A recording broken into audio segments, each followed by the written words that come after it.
Lawami Richardson here, and we're on chapter 4, and this chapter is entitled Selection Day. Now, before we begin, I wanted to kind of share a little bit of insight as to why this chapter is important, right? Now, what you see me wearing is a hoodie, right, that says Coach Richardson. Now, you'd be wondering to yourself, oh, he was a coach? Yes, I was a assistant varsity coach. But before I earned this jacket, understand that my goal and my dream was to make the varsity basketball team for the private school that I eventually got kicked out of. Right. But the reason why I did not make the varsity team was not because I didn't have a wicked jump shot. Right. Don't get it twisted. Before Stephen Curry, there was Lawami Richardson. Right. I tell people that all the time. I had one of the nicest J from the group that, from all of my homeboys. I had one of the nicest J. You're right. They'll debate it. But the truth is my J was nice. You know what I mean? But my J didn't allow me to make the varsity team because at the end of the day, I wasn't doing my homework. I wasn't attending classes because I was skipping classes, right? I wasn't focused on my vision and my goal. And so as a result, not only did I not make the varsity team, but guess what, y'all? I got kicked out of school because I kept making dumb decisions because I allowed my negative thoughts to impact my actions instead of focusing and saying, you know what, my goal, my vision is to make the varsity team. So let me do my work. Let me, go to class. Let me do the homework that my teachers assigned me to do. So that way I can ultimately fulfill my goal and my vision of making the varsity team. But this is why this jacket means so much to me, guys. 15 years later, I get a phone call and say, hey, will you be willing to be the assistant coach for the varsity team that you couldn't make and be a varsity coach, assistant coach for the high school you got kicked out of? I said, yeah, I will be an assistant coach, man. Ain't no doubt. So now I get to wear, right, my jumper suit a little 15 years later, but nonetheless, I was able to achieve a goal of mine of actually going back to the school I got kicked out of and be an assistant varsity coach for those players, guys.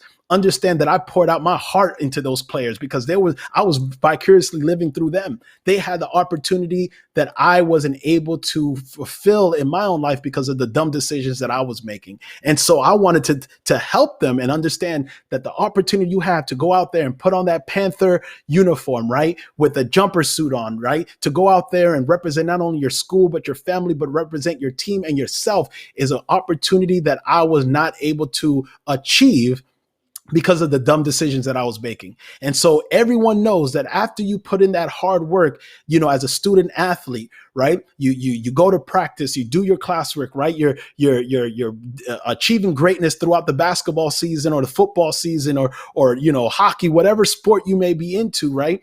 Every college athlete at the end of the senior year has to make a decision, and that decision is selection day. Like, all right, now that I put in my work all throughout my high school career, what college or what university am I going to go to, right? Am I going to go to the University of Florida, UCF? Am I going to go to, Florida State? Am I going to go to Michigan State? Am I going to go to Duke? Am I going to go to the community college right up the street? That decision is one of the greatest decisions that any student athlete needs to make, but it's one of the hardest decisions that they ever have to make. And so this chapter is going to be very short. There's not many principles that I want to share with you, but here's the highlight that I want you to really focus on, right? I want you to set a vision and set a goal for yourself. All right. Keep those two things in mind, because as you do that, right, this will help you or keep you on the path that will allow you to focus on the big picture.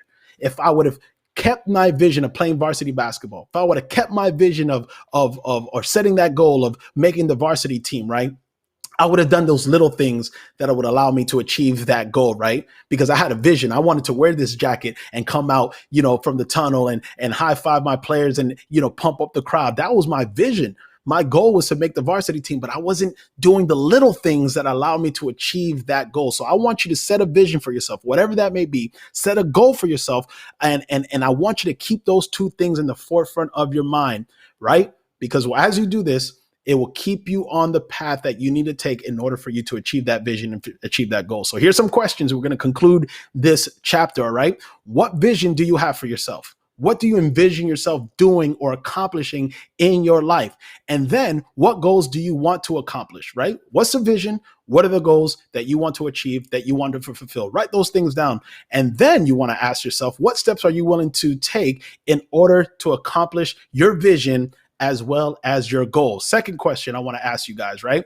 Why is it that individuals tend to follow the suggestions of family, friends, and society instead of following what they feel called to do?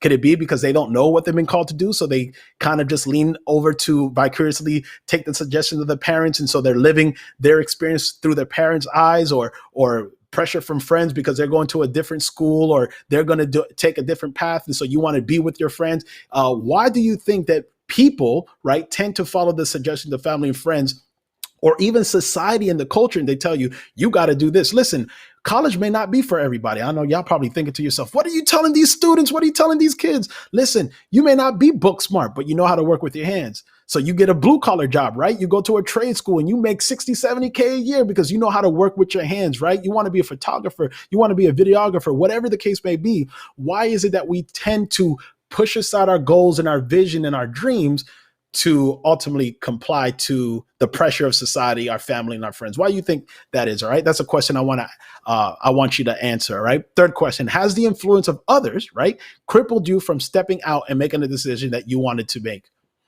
I know for me, I made decisions not because I wanted to make it, but because I felt that pressure and saying, you know what, I'm going to please them. I want to make these people happy. So I'm just going to do it. And I'm going to comply to what they suggested. Has that ever been your experience? If so, answer that question. Lastly, is your identity rooted in your vision? Ooh, that's a heavy question. Is your identity rooted in your vision? Guys, once I understood who I was, that vision became clear. Once I understood what my purpose was, that vision became clear. So you have to understand what your identity is, what your purpose is, so you can have a clear vision. I want you to have 2020 vision, not the year 2020. 2020 is for the birds, right? But I want you to have clear vision to what you are wanting to set for yourself, what goals you're going to achieve and aspire to accomplish, all right? But that can only take place when you find out who you are. And at the end of the day, is your identity rooted in your vision? If so, explain why or why not.